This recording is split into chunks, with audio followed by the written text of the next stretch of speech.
Amis actifs, bonjour, me voici très heureuse de vous retrouver ce jour dans les petites chroniques de Cindy, les conseils tremplins pour booster votre carrière, pour vous partager cette semaine quelques astuces clés à même de mieux canaliser votre stress au quotidien.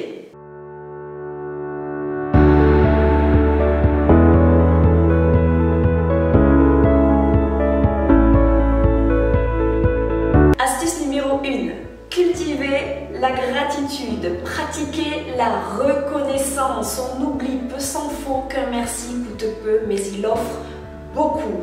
Plus nous apprenons à dire merci au-delà des simples règles de convenance ou de politesse, et plus nous participons de renforcer d'un point de vue hormonal notre mieux-être. Être dans la reconnaissance des choses positives qui ont été faites pour nous, c'est un gage de chasser au loin le stress inhérent à nos quotidiens. Astuce numéro 2. Bannissez les phrases du type « et si ». Et si j'avais fait cela? Et si j'avais osé? Et si je m'étais offert cette alternative? Et si j'avais osé prendre à bras le corps ce problème et aller de l'avant? Avec des si, nous referions le monde, c'est bien connu. Ce type de phrases ont pour seule vocation de créer de la frustration et de l'angoisse, parce qu'à trop focaliser sur le passé, on en oublie de focaliser notre attention sur le moment ou sur le moment pour co-construire l'avenir. Autrement dit, bannissez de votre vocabulaire ce genre de phrases qui n'auront pour vocation seule que de vous tirer vers le bas. Astuce numéro 3. Déconnectez-vous. On est finalement devenu avec le temps prisonnier de notre belle technologie.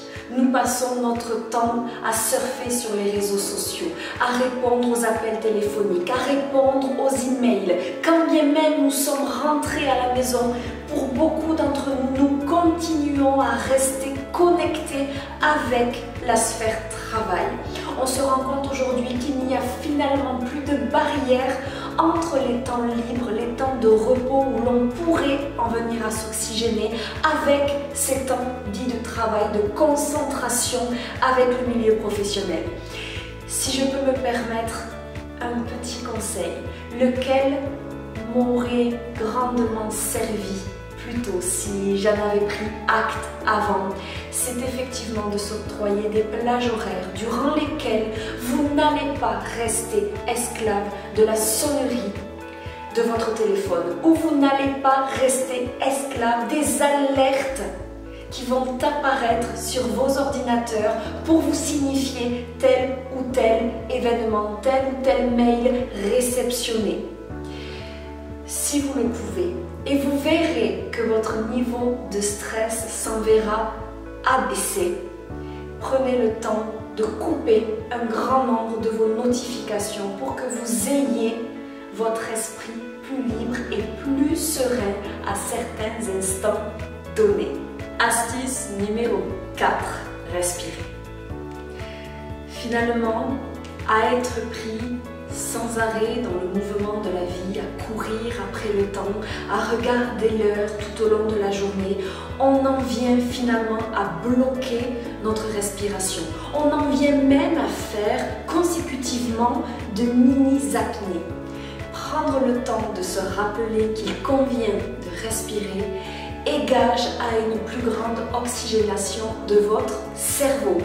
Et à ce titre, vous serez plus à même de canaliser votre stress, puisque volontairement, vous serez dans l'obligation de vous arrêter quelques secondes pour vous concentrer sur vous-même. Et ceci est la porte ouverte à un mieux-être et de fait à canaliser agréablement votre niveau de stress. Vous voici désormais mieux armés, chers amis actifs, pour rendre votre quotidien plus apaisé et moins tourmenté. Si vous avez aimé cette vidéo, n'hésitez pas à la partager et à les relayer sur les réseaux sociaux en y ajoutant un petit pouce bleu. Rendez-vous la semaine prochaine pour une nouvelle chronique en lien avec le monde passionnant du travail, pour voir ensemble comment il est possible d'exprimer son mécontentement de manière constructive. Belle journée à toutes et à tous. très bientôt pour de nouvelles aventures pro.